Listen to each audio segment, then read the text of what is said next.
끈, 신달자. 내가 건너온 강이 손등 위에 다 모여 있다. 무겁다는 말도 없이 손은 잘 받아주었다. 여기까지 오느라 꽤나 수척해 있다. 툭툭 튀어나온 강줄기가 순조롭지 않았는지 억세게 고단하게 보인다.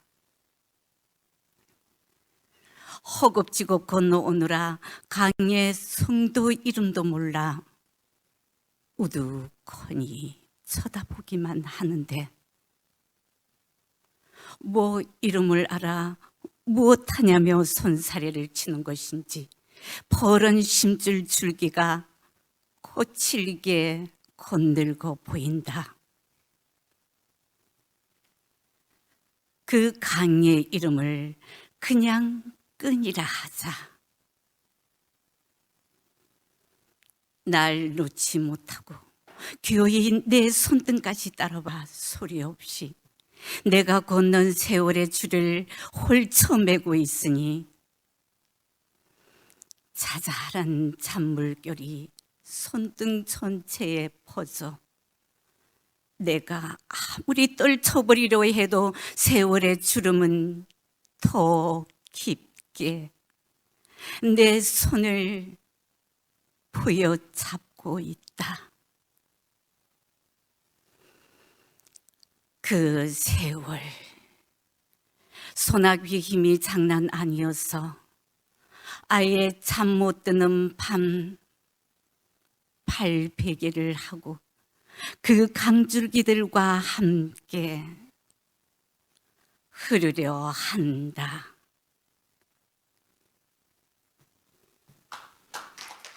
낙동강, 조동화. 어린 시절 나는 엄마의 등에 업혀 처음으로 낙동강을 보았다. 동백기름 냄새 향긋한 엄마의 어깨 너머 멀리 아득히 보이던 빛빛 강물. 그러나 미처 그것이 강인 줄 모르고 하늘이 제 많은 자락 중에 유독 짙푸른 한 자락을 내려 산과 산 사이로 천천히 끌어가고 있는 것이라고 생각했었다. 강을 사이에 두고 숨가쁜 전쟁이 오가던 그 여름, 아버지는 먼 길을 떠나셨지. 강을 건너서 마른 항토 먼지있는 산구빗길을 뚜벅뚜벅 아버지는 멀어져 가셨지. 학교가 파고 나면 나는 홀로 강둑에 앉아 종무소식인 아버지를 그리며 종이배를 접어 띄우곤 하였다. 물결을 따라 물결 앞세우고 따라갈 수 없는 먼 곳으로 남실남실 사라져가던 하얀 종이배. 아버지는 보셨는지 몰라. 그리움을 실어 내 소년을 실어 날마다 띄어보낸 그 많은 종이배를. 깊은 밤 어머니는 곧잘 강으로 가셨다. 아버지의 마지막 뒷모습을 보셨던 것일까? 달빛에 젖어 빛나던 어머니의 눈물.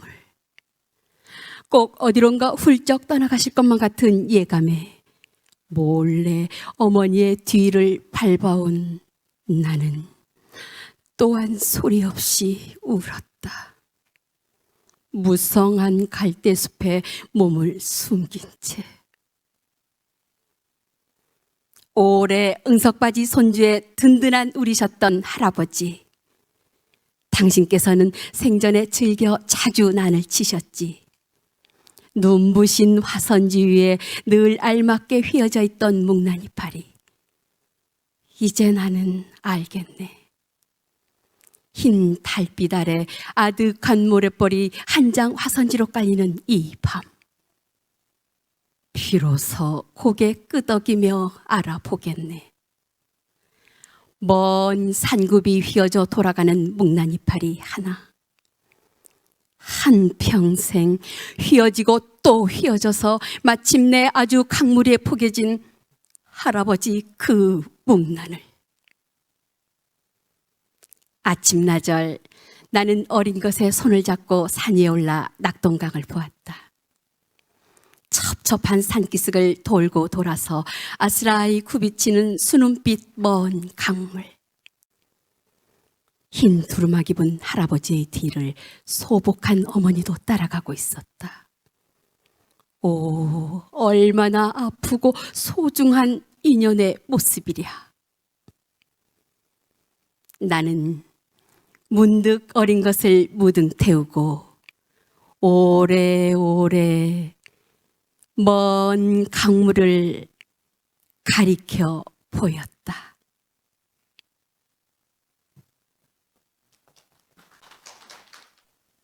여름 아침. 김수영. 여름 아침의 시골은 가족과 같다. 햇살을 모자같이 이고 앉은 사람들이 밭을 고르고, 우리 집에도 어저께는 무씨를 뿌렸다. 원활하게 굽은 산등성이를 바라보며 나는 지금 간밤의 쓰디쓴 후각과 청각과 미각과 통각마저 잊어버리려고 한다. 물을 뜨러 나온 아내의 얼굴은 어느 틈에 저렇게 검어졌는지 모르나 차차 시골 동리 사람들의 얼굴을 닮아간다. 뜨거워질 햇살이 산 위를 걸어 내려온다. 가장 아름다운 이기적인 시간 위에서 나는 나의 검게 타야 할 정신을 생각하며 구별을 용사하지 않는 밭고랑 사이를 무겁게 걸어간다. 고뇌여, 강물은 도도하게 흘러내려가는데 천국도 지옥도 너무나 가까운 곳. 사람들이여, 차라리 숙련이 없는 영혼이 되어 씨를 뿌리고 밭을 갈고 가래질을 하고 고물개질을 하자.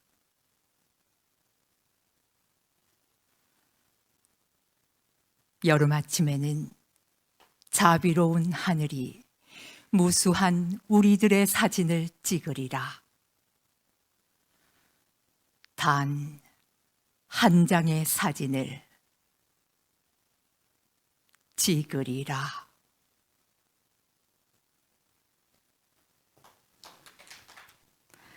담장을 허물다. 공강규. 고향에 돌아와 오래된 담장을 허물었다.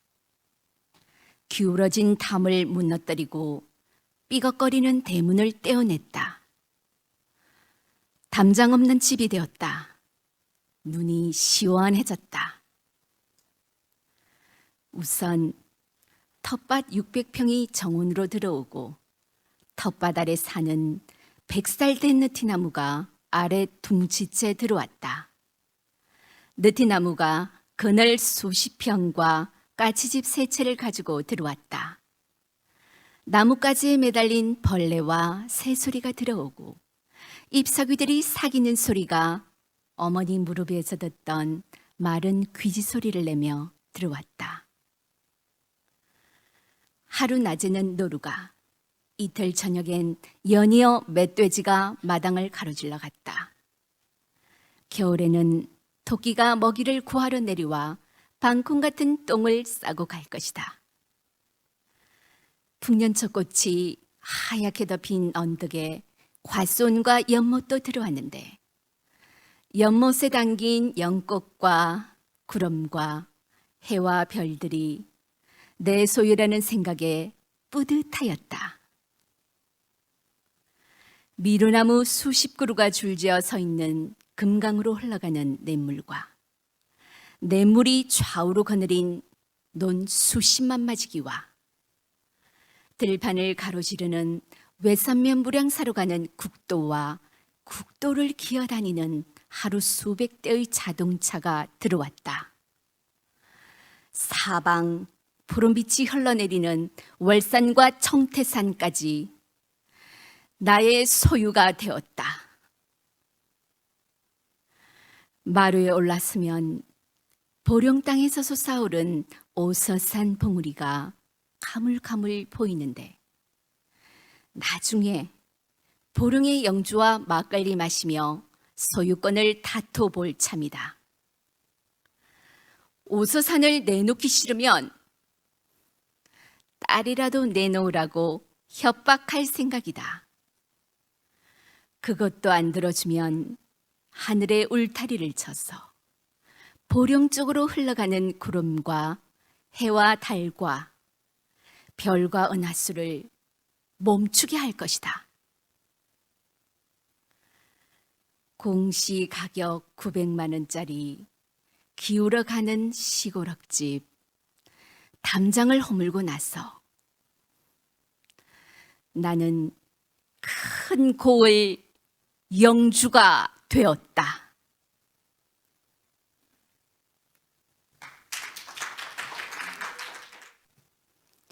나무 공중인 들릴 듯이 들리지 않는 저렇게 조촐로운 자세 속의 선율이 나직하게 바람을 일어 승화한다. 화염처럼 치솟는 수심은 뿌리 깊이 뻗어 만엽에 스미는 스스로의 화려한 개념. 나무들은 그 언제나 저마다의 고독을 대하면서 말없이 자신을 믿으며 살고 있다. 나무여, 나의 노래에 너와 같은 인내와 믿음과 기도를 주라.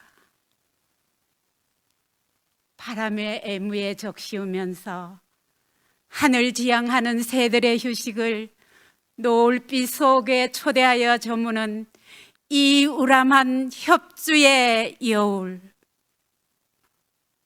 소나무, 잣나무, 느티나무라 외롭게 부르지 말라. 분별에 지나지 않는 이름을. 그들은 이곳에 정주하는 차별 없는 동포들이다. 무수한 빛발이 지나는 미러의 강을 이루며 그들은 서로 동경으로 접촉하고 있다. 나무에 대한 나의 죽음의 향수, 저 꿈속 같은 공간에서 나의 노래는 세월의 고적한 여운에 지나지 않는다. 풍매의 기쁨으로 해마다 우거지는 나무들의 아늑하고 줄기찬 영위.